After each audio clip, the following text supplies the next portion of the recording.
Hi everyone, welcome to Before and Better. This is the story of how we are transforming a house step by step. Some parts are exciting, and some parts are things we definitely didn't see coming. So this is how the house looked in the beginning. As you can see, it wasn't in great condition, but it also didn't look like a disaster. It was one of those places where everything feels old, but still manageable.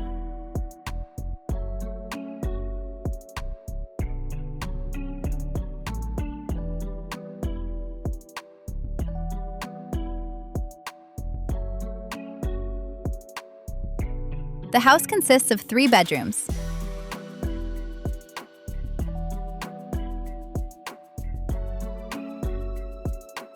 a combined living and dining room, a kitchen, a bathroom, a small closet, and a large terrace overlooking the backyard.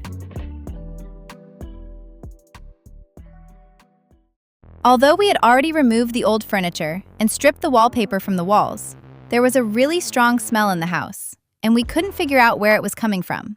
It turned out that right next to the house there were a few pine trees, and animals, probably martins, had made their way into the roof. They had been living there for who knows how long.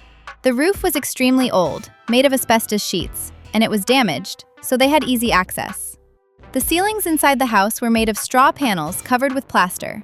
The problem was that the straw had absorbed everything, the smell, the dirt, and there was no way to fix it. So we had to make a big decision. We completely removed all the ceilings. This was probably the most difficult and dirtiest part of the renovation.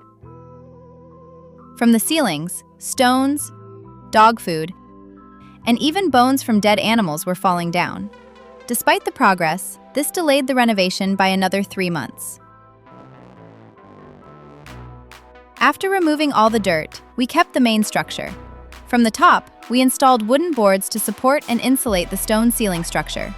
Removing the ceilings gave us the opportunity to easily install a completely new electrical system through the ceiling, without having to break the walls.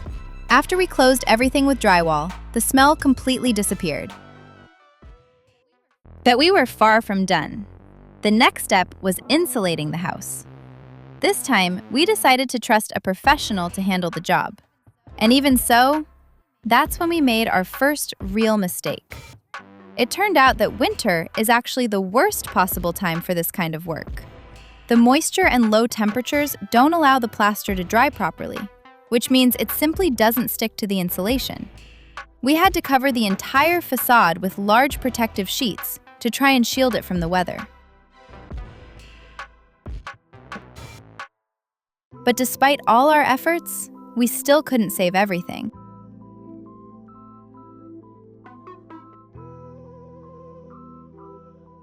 Next comes the roof. The old roof was made of asbestos sheets, which are not only toxic and very heavy, but also extremely expensive to dispose of. We decided to replace them with lightweight aluminum panels, which are easy and quick to install and have a long lifespan.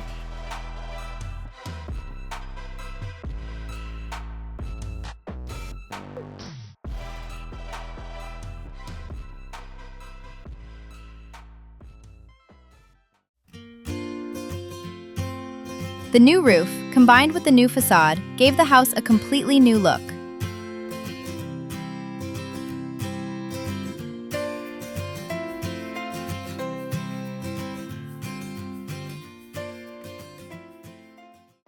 In the next episode, we'll tell you about one of our most expensive mistakes and how, when life gives you lemons, you can make more than just lemonade. So make sure to subscribe if you want to follow the journey.